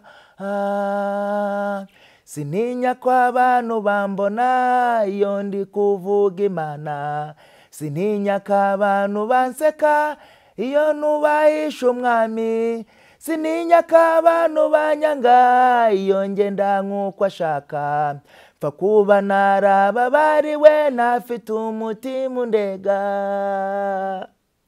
Nzakunda umusaraba wa Yesu nzawubwira n'abandi, nzajya ngenda nciye bugufi ndi munsi y'umusaraba, kuko munsi y'umusaraba nahakuriweho umutwaro.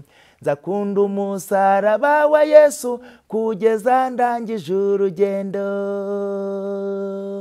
Nzakunda umusaraba wa Yesu nzawubwira n'abandi, nzajya ngenda nciye bugufi ndi munsi y'umusaraba, kuko munsi y'umusaraba nahakuriweho umutwaro. Nzakunda umusaraba wa Yesu kugeza ndangije urugendo.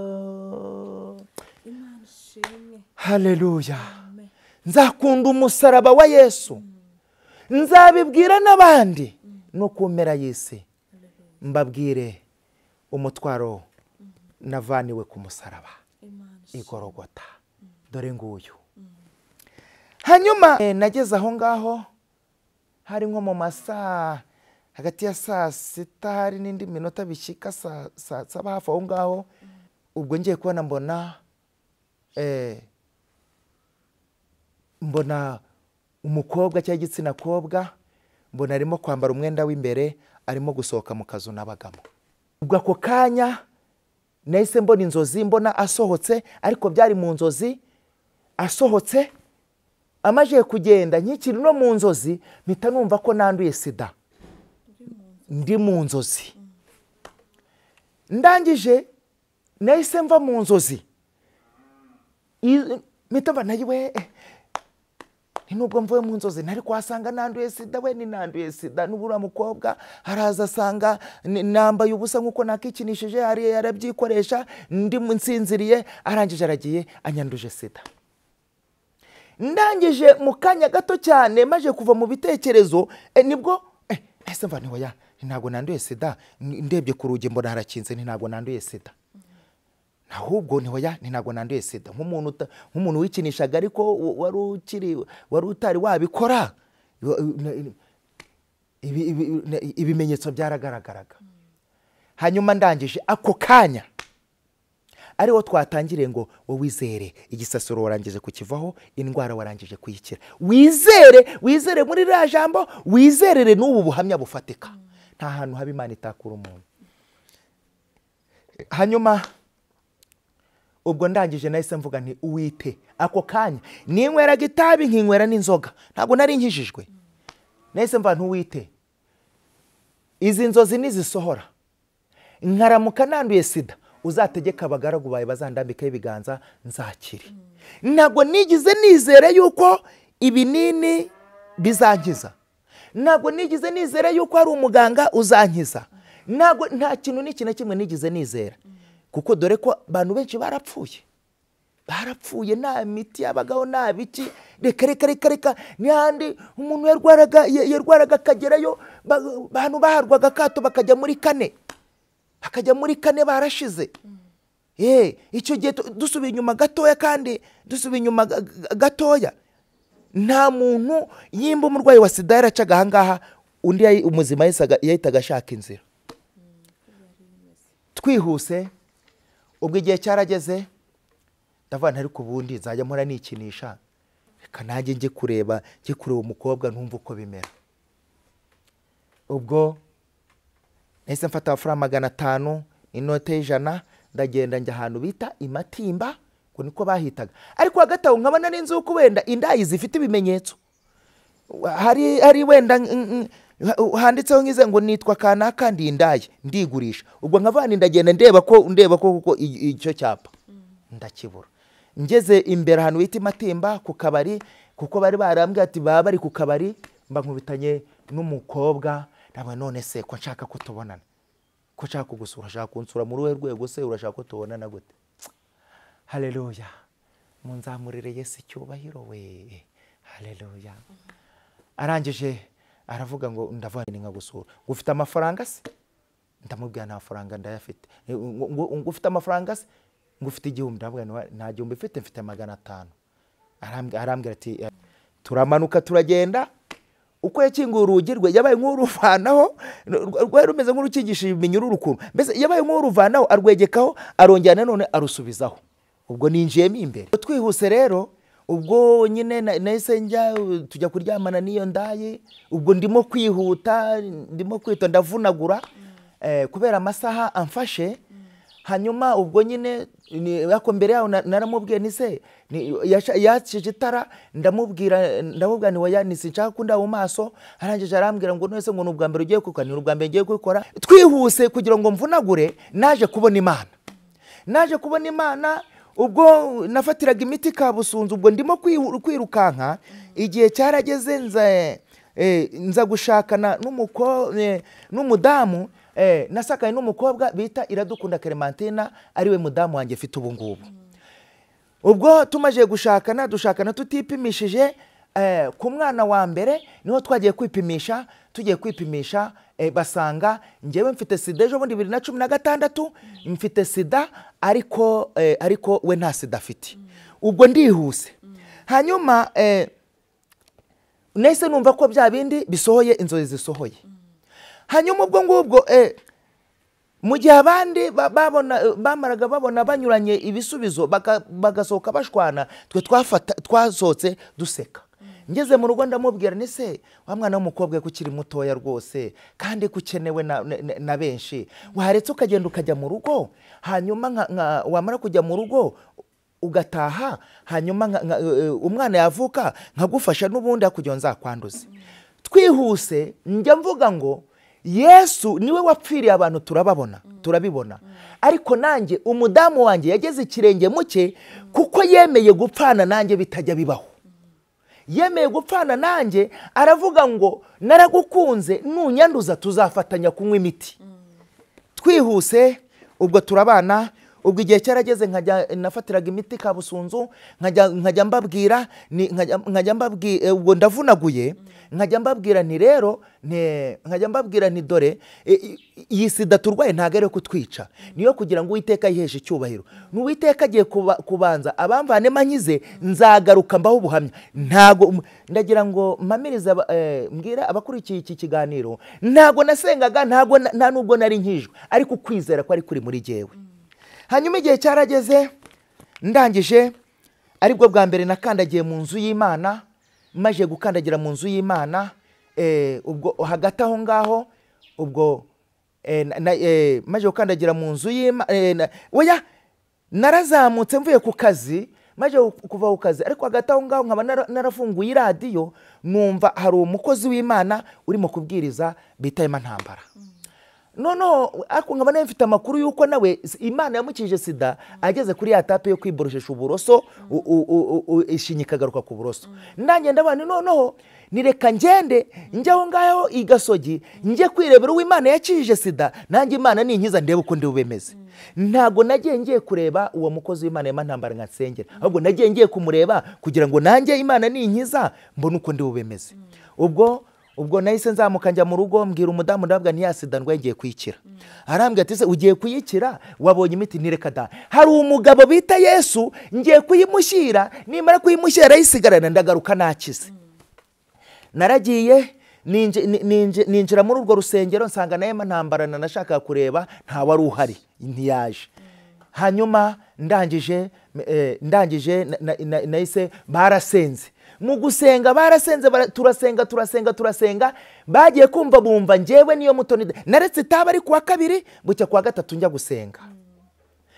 Ndangije ubwo twarasenze turasenga njye niyo Mutoni bagiye kumva bumva ngo njye niyo Mutoni Defonse ni wasida we, aka kanya ndagutegetse mvira mu maraso nkufate mu ntoki.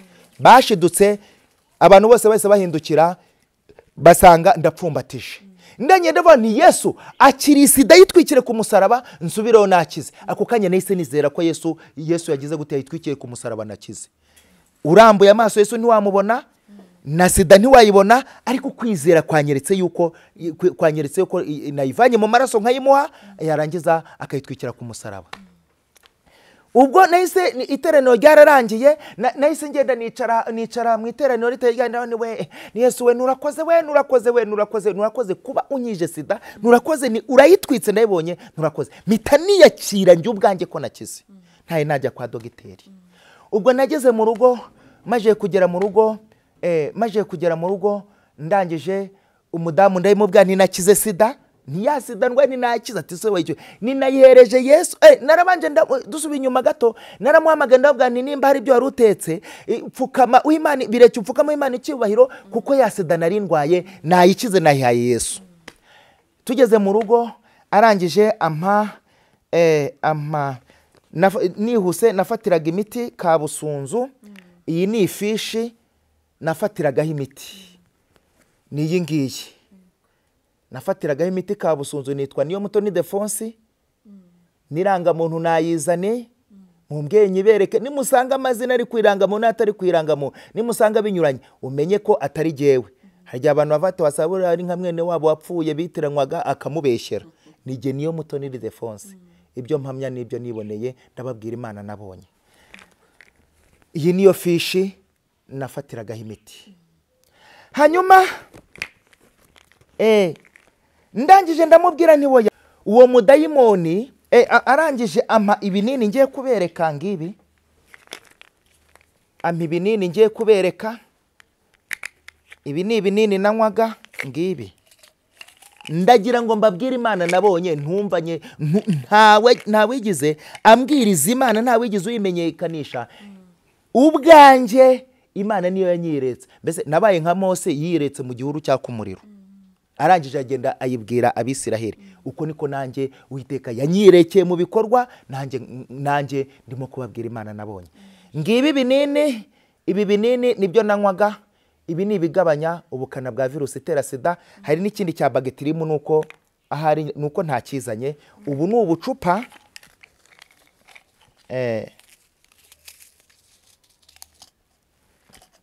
ni ubucupa bubamo iyo miti.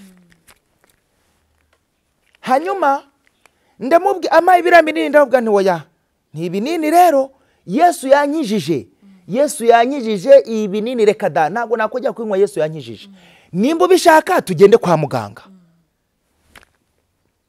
Nuko ubwo ndamureka ndimanukira. Arangije ndamubwira nariko rero nta nubwo njya no gutesitinga, ntabwo njya no gutesitinga kuko Yesu yankije. Nako nimba rero ushaka gutesitinga ngwino tugende kwa muganga. Igihe cyarageze buke mu gitondo duhura kwa muganga Kabusunzu. Ariko hagati aho ngaho tugeze mu nzira ambwe ngo reka tugende bagupime barasanga urwaye hanyuma nurangiza usebe. ndanye nawe n'uwo mudayimoni urimo kukwereka ko bagasanga Yesu arimo kugendagenda mu maraso yanjye, upfukame uha Imana icyo usaba Imana imbabazi, uvuga uti Yesu natestinze nahinyuye igitangaza cyawe. Hanyuma twihuse rero, iminota irarangiye, twaripimishe, ntabwo twaripimishije basanga jewe nge ndarwaye, n'ibinini ndabifite, n'ibinini ndabifite nywa, ndarwaye, ndwaye sida, ariko uyu nta sida arwaye. Barangiye baba ngo dukurikije uko ibisubizo byanyu bimeze, mwese muri bazima, nta sida murwaye, nta nagatokorwa naka na kamwe. Ndagira ngo wizere Imana yawe. Imana yafashe igitare ikakibirindura, iki gitare cy'uburwayi cya sida ikakimvanamo nk'abandi mo guhamya Imana. Nawe ibyawe ntago yabinanirwa, wowe izere nk'uko nanjye nizeye. Ntawigiza nsengera, nge narizeye bimbere nk'uko nizeye, kuko na Yesu yaravuga ngo bikubere nk'uko wizeye. Ako kanya nagize gute, ako kanya bimbera nk'uko nizeye. Iyo nza gusubira inyuma gatoya nkaza kunywa bya binini, nagombaga kuba menyuje igitangaza cy'Imana. Ariko narahamirije Yesu, mpamanya Yesu kugeza kwa muganga. Yesu arangije arigaragaza. Ndagira ngo ntangarize bene data, mbabwire ngo nimba Yesu akubwiye ngo aragukije, izere, wowe izere, muyinywe, mukurikiza inama za muganga nk'uko bisabwa. Nanjye narazikurikizaga, nkakurikiza inama za muganga, ngeze aho njya gushaka Yesu. Yesu arankiza, aranyigaragariza. Namwe mukomeze mukurikiza inama za muganga, ariko mwizeye Yesu, mwiringiye Yesu, mwiyaturiraho ngo iyi ndwara turwaye ntabwo ari kutwica, Uwiteka azayituvanaho. Uwiteka wayivanye kuri Niyo Mutoni Ildefonse akayimukiza, natwe iyi ndwara azayituvanaho. Mwakire neza ijambo ry'Imana. Dushimiye Imana. Nukuri ndafashijwe kandi nezerewe Imana, nongeye kwitangarira bundi bushyashya. Namwe mudukurikiye mu kiganiro, nukuri ndizera neza ko mwabonye Imana kandi mwongeye kuvugururwa bundi bushya mu bugingo. Reka dusoreze hano, tuzamugarura mu kindi gice cya kabiri, abivuge neza, atubwire ukuntu yaje kwakira Yesu nk'umwami nk'umukiza mu bugingo bwiwe, cyane ko yakize indwara atarakizwa nk'uko umwuka w'Imana abishaka, atanasenga, ataranabatizwa.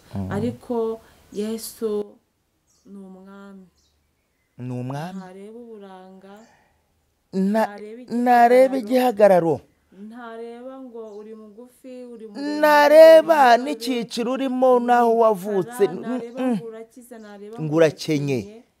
Iyo yamanukiye gutabara umuntu, nta cyabasha kumukoma mu nkokora. Aratabara. Ni ukuvuga ngo impamvu zose aba yazikuye, yazisize ku ruhande. Shimiye Imana yakijije Niyo Mutoni Ildefonse. Tukiri aho ngaho gatoya, nagira ngo mbwire ubwoko bw'Imana bunkurikiye, ntabwo Yesu yankije ngo narangiza agende. Ari muri jye, agendera muri jye, avugira muri jye, aremera muri jye, akiriza muri jye. Yesu ari kumwe nanjye, yangabije umurimo we, niwe nkorera, ni nawe mvugira.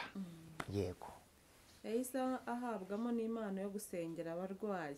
Ubwo rero cyane gusengera abantu b'Imana, abarwaye kanseri, abarwaye sida, abarwaye indwara zidakira, abarwayi zikira, mbese nyine abantu bose mu ngeri zose, ndagira ngo basengere, kandi hamwe no kwizera, nanjye nkomeje kuzamura kwizera, bagomba gukira mu izina rya Yesu. Yego. Reka dusenge Imana. Ashaka kwakira agakiza, uwaba warasubiye inyuma ashaka kubyuka, nawe umusabire Imana, nawe turamusengera, kuko aho naririmbye ndimo ngo nta hantu haba Imana itakura umuntu. Nimba Imana yaramvanye mu byaha, yarangiza ikambabarira, nawe ngwino.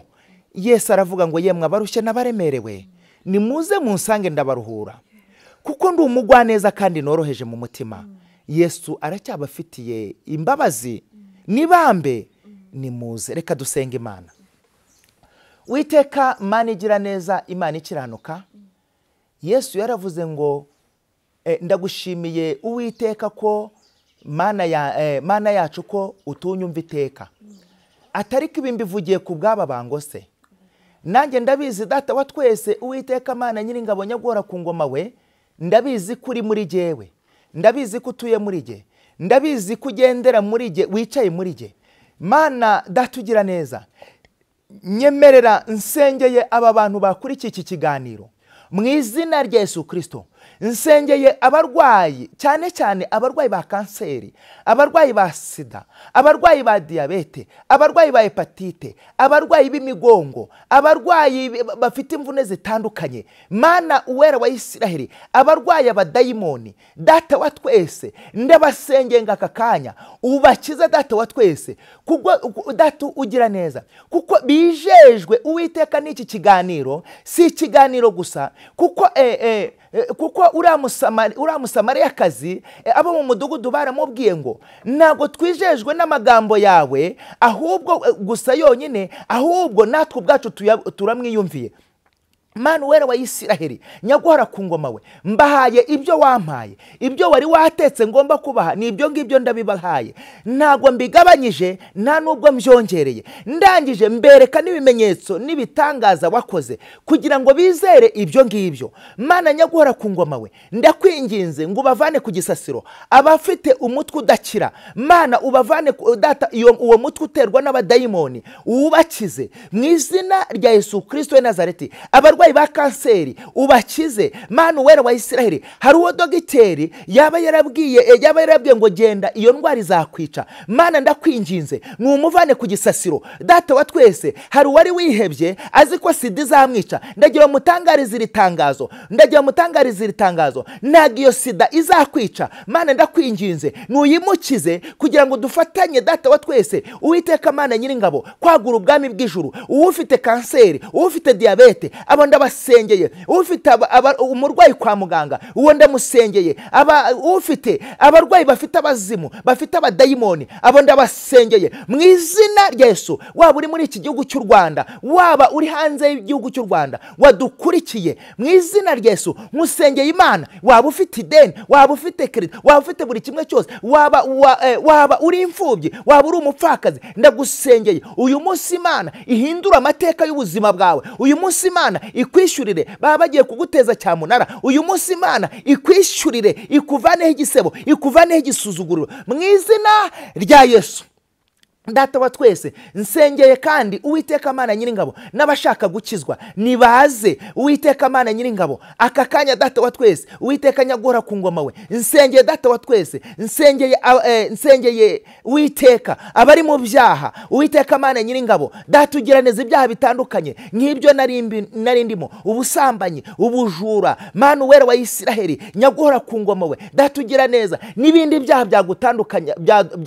byamutandukanya nawe. Ndakwinginze Uwiteka nabo Data wa twese Uwiteka nyagura ku ngoma ubababarire mu izina rya Yesu. Ndakwinginze rero nyemera Data wa twese none aha ngaha Data ugira neza, ijambo ryawe rirambwiye Uwiteka avuganye n'ubu bwoko bw'Imana, avugane nabwo mu ijambo mu Byahishuwe ibice 21 umurongo waho wa 5. Ijambo ry'Imana riratubwiye ngo iyicaye kuri ya ntebe iravuze iti dore byose mbihinduye bishya, ndabihindura bishya, ngo wandike kuko aya magambo ari ayo kurarura kwizerwa mu izina rya Yesu Kristo. Uwiteka nikavuganye namwe muri iryo jambo. Urakoze Uwiteka Mana Nyiringabo, urakoze Data wa twese, urakoze Data ukiranuka akavuganira namwe muri iryo jambo muri Yesaya bice 43 umurongo wa 18 ngo ibyakera ntimubyibuke n'ibyashije mwe kubyitaho, ngo agiye kurema ikintu gishya mu buzima bwanyu, ngo uko kigiye kwaduka ntimuzakimenya. Ndakumva Uwiteka Mana Nyiringabo akongera akababwira muri Yesaya ibice 48 umurongo wa 7 biremwe none aha ntago ari ibyakera. Urakoze Uwiteka, urakoze Data ugira neza, urakoze Data ukiranuka, ndagushimiye Uwiteka, urakoze Papa. papa, izina ryawe nirahabwe icyubahiro. Urakoze mukunzi mwiza ko hari abarwayi uhagurukije ku bisasiro. Urakoze data wa twese ko hari kanseri ukijije. Urakoze ko hari diyabete ukijije. Urakoze ko hari abarwayi ba sida ukijije. Urakoze ko hari abasazi ukijije. Urakoze data wa twese, turagushimiye Uwiteka, tukuzamura icyubahiro, tugushimiye ko wabanye natwe. Mana wera wa Isiraheli, iki kiganiro wakiyoboye Uwiteka Mana Nyiringabo, data ugira neza, kigende kibigira akamaro Uwiteka ku bacyumvishe, kandi kibabere ubutwari, kibabere data wa twese ibyiringiro Uwiteka Mana Nyiringabo. Urakoze ndagushimiye rero, ni mu izina rya Yesu Kristo w'i Nazareti. Data wa twese wera wa Isiraheli, Uwiteka nyagura ku ngoma we, nsabiye data wa twese iyi cano, nyisabiye umugisha mu izina rya Yesu Kristo. Iyi cano nyisabiye umugisha, Inzahuka TV nyisabiye umugisha, nyisabiye kwaguka, nyisabiye imbaraga n'amavuta mu izina rya Yesu Kristo w'i Nazareti. Urakoze data wa twese, urakoze data ugira neza, urakoze data ukiranuka, ni mu izina rya Yesu Kristo w'i Nazareti senze nizeye, amen. Yesu abaho umugisha, mutumishi wa Mungu. Amen. Ubwo nitwabaha inimero hanyuma je mwavuganaga niyo Mutoni Defonse, nimero yanjye ni 078 540 253 9, 078 540 253 9. Iya Airtel ni 073 7 8 2 6 4 2, 073 8 2 6 4 2. Imana y'amahoro ibaha umugisha, amen.